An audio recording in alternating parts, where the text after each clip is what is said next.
استعمال کر رہا ہوں. شہر میں جس کے پاس 5 گھر ہیں اس کا بھی دعویٰ یہی ہے کہ میں خدا کو چاہتا ہوں, میں اللہ سے محبت کرتا ہوں, اور ایک بارش زمین کے لیے اپنے بھائی کا گلا دبا دے,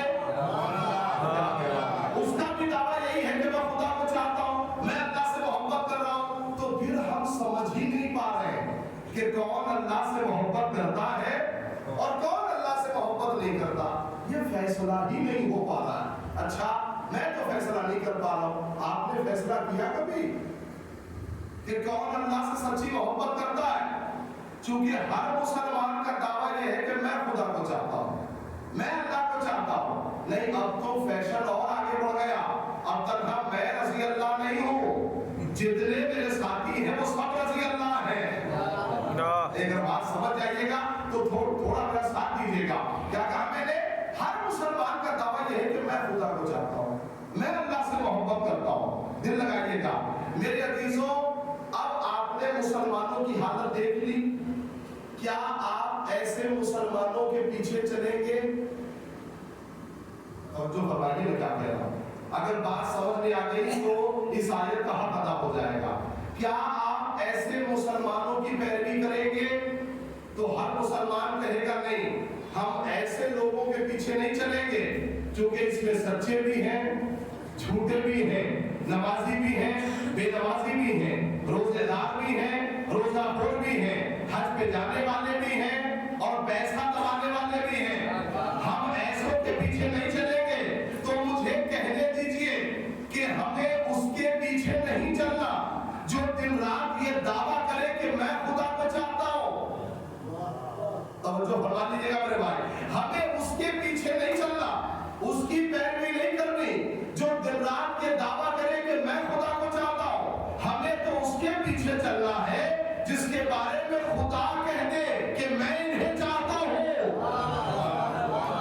لیکن دونوں معاملات بہت الگ ہیں, بہت ہی الگ ہیں. ایک مرتبہ یہ ہے کہ میں کہہ رہا ہوں کہ میں اللہ کو چاہتا ہوں, ایک مرتبہ یہ ہے کہ میرا خدا یہ کہہ رہا ہے کہ میں انہیں چاہتا ہوں. دونوں باتوں میں آسمان زمین کا فرق ہے. نہیں, آپ کی خدمت میں مثال دوں, شاید مثال سے بات حاصل ہو جائے. توجہ فرمائیے گا, جتنے بھی انبیاء آئے ہماری ہدایت کے لیے, پروردگار عالم نے جس کا بھی تذکرہ قرآن میں کیا تو اس کا نام لیا. مثلا جناب موسیٰ کا ذکر آیا تو موسیٰ کا نام لیا, جناب عیسیٰ کا تذکرہ آیا تو عیسیٰ کا نام لیا, جناب داؤد کا ذکر آیا تو قرآن میں داؤد کا نام لیا.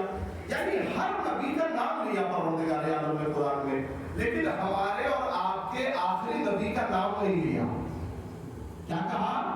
کبھی طٰہٰ, کبھی یاسین, کبھی مزمل, کبھی مدثر, کبھی اس کا نام نہیں لیا. ہمیشہ القاب کے ذریعے سے, خطابات کے ذریعے سے. اگر متوجہ ہو تو یہ جملہ سنیے گا. جناب ابراہیم کا ایک لقب ہے خلیل اللہ, ہے نا, خلیل اللہ. سرکار ختمی مرتبہ کا ایک لقب ہے حبیب اللہ, ہے نا. جبکہ یہ پڑھے لکھے لوگ بخوبی جانتے ہیں خلیل کے معنی بھی دوست ہے اور حبیب کے معنی بھی دوست ہے. تو جب دونوں کے معنی دوست کے ہیں تو پھر ایسی سرکار ختمی مرتبہ پہ کون سی بات تھی کہ جو اللہ سے بہت قریب تھے. لیکن بات سمجھ جائیے گا تو میرا ساتھ دیجیے گا.